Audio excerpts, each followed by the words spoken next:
Alright. Acrocanthosaurus versus Deinosuchus.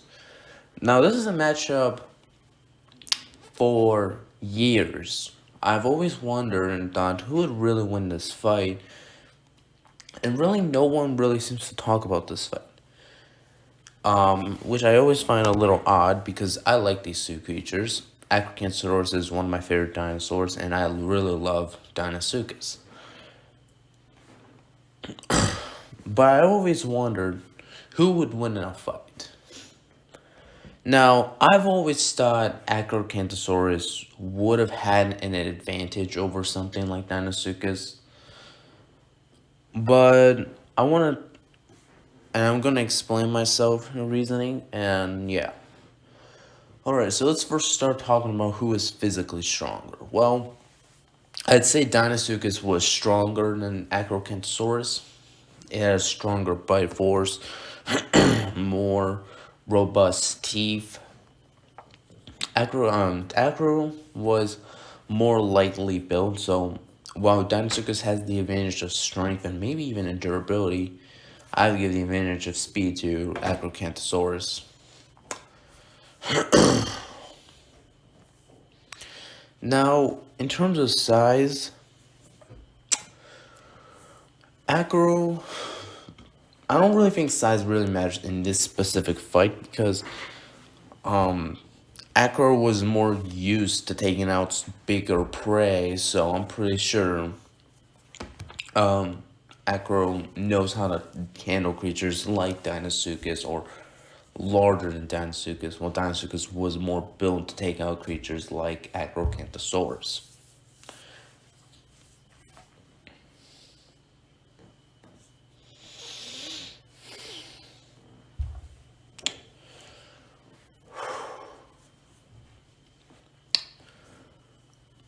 Deinosuchus can also did the death row, so yeah. So I want to first talk about this fight takes place on land and in the water, and then kind of a mish area. On land, there's really no debate at all. Acro was Acro was a much more powerful dinosaur than more powerful creature than Deinosuchus. I'm almost confident not even Deinosuchus, even with its body armor, I'm pretty sure because of Acro's speed, I'm pretty sure Acrocanthosaurus would be able to roll it over. Like, you know how in Animal Face on when you see the American alligator versus a black bear, that's what would happen on land to and out to Deinosuchus if an Acrocanthosaurus ever fought on land. In the water, however, it's a little bit of a more different kind of story. I know I know most people like to think that while in water, Deinosuchus should win 10 times out of 10. However, I'm gonna make the argument saying I disagree. I'd say Acro would actually win even in the water, and here's my reasoning. Acrocanthosaurus was a Conquerontosaurid or an Allosaurid, not sure what name they go by. But usually what they did was they hunted like large, big prey. Also, Acrocanthosaurus did swim in water. Yes, I know it's kind of a misconception that dinosaurs cannot swim. They actually did swim in water. And so Acrocanthosaurus would have been the same. And I'd say it was probably a bit of a better swimmer because of the ridge it had.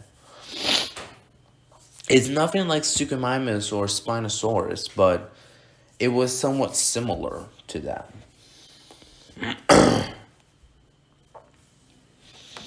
And also, I would also argue Acrocanthosaurus is a better fighter or had more fighting experiences because here's the thing. Deinosuchus, yes, it did live with Triceratops and Kylosaurus, T-Rex, Albertosaurus, Daspletosaurus even. But I'd say because Acro was a more, I want to say because Acrocanthosaurus would have been on land more. Usually, I'd say land creatures are more skilled fighters than the creatures on the water. That's why if you ever ask me who's a better fighter, a grizzly bear or a great white shark, I would have to say the grizzly bear. Simply because it fights more often. Yes, it may not attack humans and near with a shark, but in a fight, I'd say grizzly bear is more experienced because they go up against moose, elk, deer, wolves, wolverines, etc. They deal with creatures more often, whereas a great white shark, they just don't. Yeah, they deal with orcas, whales, but really sometimes when their territory overlaps, usually they're even going to avoid each other. So yeah, same thing here. If you ask me the question, who's a better fighter, a crocodile or a lion, I have to say a lion. Because they're on land and they often more fight. So I'd say the same thing would have applied for Deinosuchus and Sarcosuchus. Now,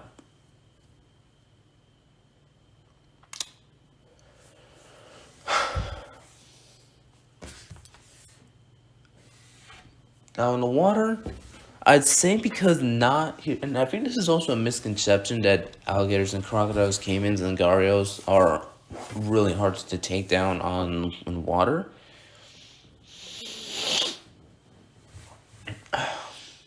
Yes, in the fact that if you don't know what you're doing, like for instance, a lion versus a crocodile in water. Well, if the lion doesn't know what he's doing, then yeah, he's gonna lose. But if the lion knows what he's doing, he'll have a better opportunity to win. I think that's kind of the same thing with Acrocanthosaurus in this scenario. However, because Acrocanthosaurus seemed to be a creature that knows what he was doing or know what to do in certain situations, I'd say he probably would be a bit too much for a Deinosuchus in the water. Now, in a mesh area, I'd say this one is really not even kind of to debate.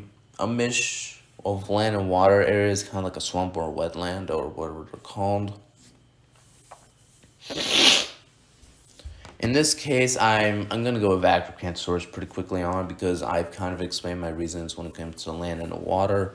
And a mesh area, I don't think really needs that much to debate.